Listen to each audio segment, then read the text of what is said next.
The student had only entered the security guard's office looking for her missing backpack, but when she saw that old photograph on his desk, she froze. Because that quiet security guard wasn't ordinary at all. Welcome to the Human Stories. Before we continue this powerful story, tell us in the comments which city you're watching from today. And if you believe stories like this need to be heard, hit that subscribe button and help us honor those who were never meant to be forgotten. The University of Colorado Boulder was empty after midnight. Security guard Robert Bob Miller walked his usual route. 15 years of the same path, same silence. Students called him Bob, but none knew who he really was. At 63, Bob kept his life simple. Night shifts, minimal conversation, and a past he never discussed. On his desk sat a photo frame, always turned backward. Tonight would change everything.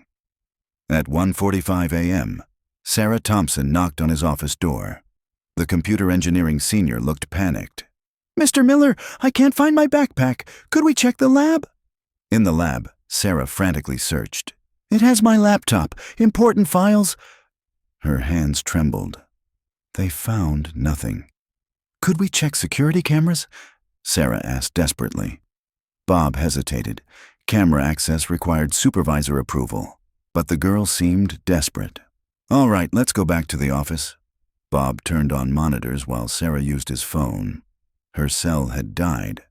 As she dialed, curiosity drew her to the photo frame on his desk. Facing backward, but she noticed writing, Afghanistan 2003, Alpha Team. Afghanistan, Alpha Team, military terms that weren't ordinary. While Bob focused on cameras, Sarah made a decision. She quietly turned the photo around. What she saw stopped her heart. 8 soldiers in desert camouflage. In the center, a much younger Bob Miller. But this wasn't regular military. Special uniforms, unique badges, advanced weapons. Everything screamed Special Forces. The metal on Bob's chest gleamed in the old photograph. "Sarah, are you there?" Her mother's voice called through the phone. "I'll call back," Sarah stammered, hanging up. Bob turned around. He saw her pale face and noticed the photo's position. "What did you see?" Bob asked, his voice harder now. "I'm sorry, I was curious." Bob picked up the photo. "No one has seen this for 15 years. You're the first." "Mr. Miller, who are you?" Sarah whispered. Bob set the photo facing forward. "It's a long story. Never told it." "You could tell me," Sarah said softly. Bob's eyes grew distant. "Afghanistan, 2003. I was Special Forces." Sarah's breath caught. "Special Forces? Alpha Team, 8-person unit. We did jobs regular soldiers couldn't do. After September 11th, I was 28, a sergeant. Got selected for Alpha Team, rescue operations, intel gathering, high-value targets." Bob's voice carried weight. "Fall 2003, 5 Americans went missing east of Kabul. Engineers, translator, security. Taliban had them." Sarah leaned forward, captivated. "Regular rescue too risky. Taliban controlled the area. Alpha Team got the mission. 3 weeks of intel. Found them in an old monastery, 120 kilometers east. 30 Taliban fighters against our 8. How did you get them out?" "Night operation. October 15th, midnight. Get in silent, extract hostages. No firefight." Bob paused. "Everything went wrong." "What happened?" "Reached the hostages in the basement, but alarms went off. Silent rescue became 8 hours of war. Trapped in basement with 5 weak hostages. Exit cut off. Had to blow a hole through the wall with explosives." Bob looked at the photo. "I went upstairs to place charges, most experienced with explosives. That was dangerous. Firefight on upper floor.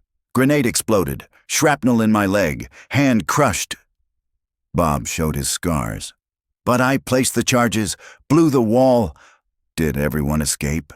"Team and hostages got out, but explosion collapsed part of the building. I was trapped under rubble for 4 hours." Sarah's eyes filled with tears. "My team came back. Alpha Team never leaves anyone behind. 3 months in hospital. Metal plates in my leg. Bob gestured to his slight limp. "But all 5 Americans saved. Your teammates." Bob's face darkened. "2 retired, 3 still serving. David Wilson ... He pointed to the youngest face. "Killed in Iraq, 2005, age 24. "I'm sorry." "David died saving others." "That's what we do." "Why become a security guard?" "Retired 2008. Too old, too broken for more ops. Mostly tired of war. Wanted peace." Bob looked at the campus. "This gives me hope." "Hope? Young people building the future makes our sacrifices worthwhile." "You're a hero." "Heroes didn't come home. I'm just trying to live quietly." "Why never tell anyone?" "War stories get exaggerated. Don't want to be a legend, just want peace. But people should know." "You know now. That's enough." Bob smiled sadly. "These missions are classified. David's family doesn't know what he really did." "Ever use those skills here?" "Once. Armed intruder last year. Old reflexes kicked in, neutralized him, no one hurt." "How did that feel?" "Reminded me the warrior's still inside. 15 years trying to be normal, but I'm not." "Maybe you don't need to be normal," Sarah said. "Maybe those skills help you protect people differently now." Bob considered this. Never thought of it that way. Hours passed unnoticed. Dawn crept through windows. "It's morning." Sarah checked her watch. "I kept you all night." "Best conversation in 15 years. You're the first I've told." "This stays between us." "I trust you." Bob looked at the photo. "But keep this facing forward now. Don't hide it anymore." Bob nodded. "From now on, it faces forward." Day shift arrived. Sarah thanked Bob and left, forever changed. In following days, her attitude toward Bob transformed. Warmer greetings, real conversations. When others called him just a security guard, her heart ached. If only they knew. Weeks later, approaching graduation, Sarah felt sad about leaving. "I'll miss our talks," she told Bob. "Visit sometimes, focus on your future. You'll be a great engineer." 3 years later, Sarah was a successful software engineer in Denver. She still visited Bob occasionally. One day, she noticed his office had changed. More photos displayed, not hidden. "You've changed, Mr. Miller." "You changed me, Sarah. Made peace with my past. Even better, met my old Alpha Team buddies last month. First time in years." Sarah's eyes lit up. "Really?" "One found me. We all got together, talked about David, shared memories. Felt good. The students treat you differently now, too. I'm more real now. You started this process that night.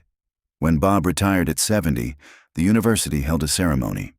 Sarah attended, now a company owner. "I just did my job," Bob told the crowd. Everyone stood and applauded. They'd learned Bob wasn't just any security guard. "Your story changed my life," Sarah told him afterward. "You were already good. You just asked about a photo." That question changed everything. Bob lived peacefully in retirement, meeting regularly with surviving Alpha Team members. He no longer hid his past, but didn't flaunt it. The right balance. Sarah carried Bob's lessons through her career. Everyone has a story. People are worth knowing, and the most valuable people are often the quietest. That night began with a missing backpack, but changed 2 lives forever. Bob found peace with his past. Sarah learned to see people's true value. And that photo never faced backward again. Silent warriors like Bob are everywhere. They stock shelves, drive buses, guard buildings. They've seen things we can't imagine, done things that saved lives, and now they live quietly among us. All it takes is one curious question to discover the extraordinary person behind the ordinary job. Have you ever met someone like Bob? Someone whose true story would amaze you? Share their memory in the comments. At The Human Stories, we believe the most incredible people are often hiding in plain sight.